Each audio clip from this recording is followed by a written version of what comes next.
ओम शांति। 8 दिसंबर 2024। अव्यक्त बाप दादा। Revise course 13/2/2003। आज की मुरली का सार। बाबा कहते, वर्तमान समय अपना रहम दिल और दाता स्वरूप प्रत्यक्ष करो। आज वरदाता बाप अपने ज्ञान दाता, शक्ति दाता, गुण दाता, परमात्म संदेश वाहक बच्चों को देख रहे हैं।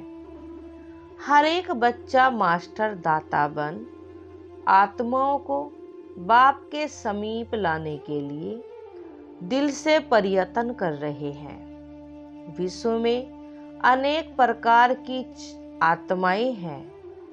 किन आत्माओं को ज्ञान अमृत चाहिए, अन्य आत्माओं को शक्ति चाहिए, गुण चाहिए।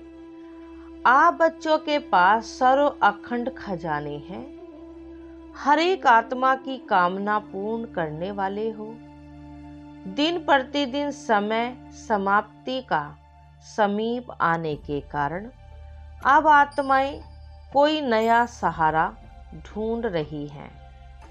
तो आप आत्माएं नया सहारा देने के निमित्त बनी हुई हो। बाप दादा बच्चों के उमंग उत्साह को देख खुश है। एक तरफ आवश्यकता है और दूसरी तरफ उमंग उत्साह है।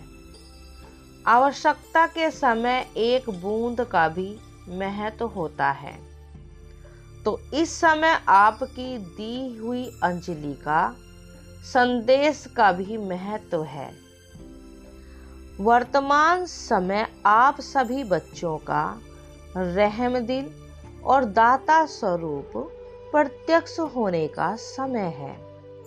आप ब्राह्मण आत्माओं के अनादि स्वरूप में भी दातापन के संस्कार भरे हुए हैं।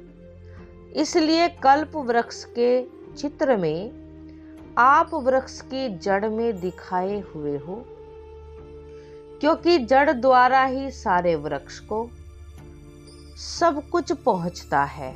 आपका आदि स्वरूप देवता रूप, उसका अर्थ ही है देवता अर्थात देने वाला। आपका मध्य का स्वरूप पूज्य चित्र है, तो मध्य समय में भी पूज्य रूप में आप वरदाता देने वाले, दुआएं देने वाले, आशीर्वाद देने वाले दाता रूप हो। तो आप आत्माओं का विशेष स्वरूप ही दातापन का है। तो अभी भी परमात्म संदेश वाहक बन विश्व में बाप की प्रत्यक्षता का संदेश फैला रहे हैं।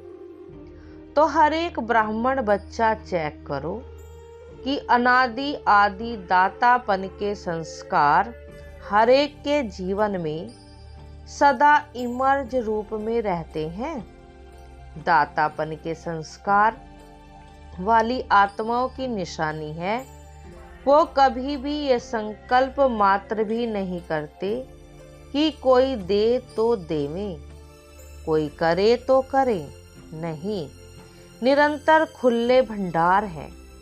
तो बाप दादा चारों ओर के बच्चों के दातापन के संस्कार देख रहे थे। क्या देखा होगा? नंबरवार तो है ही ना। कभी भी ये संकल्प नहीं करो कि ये दे तो मैं भी करूं। दातापन के संस्कार वाले को सर्व तरफ से सहयोग स्वतः प्राप्त होता है। न सिर्फ आत्माओं द्वारा, लेकिन प्रकृति भी समय प्रमाण सहयोगी बन जाती है। ये सूक्ष्म हिसाब है।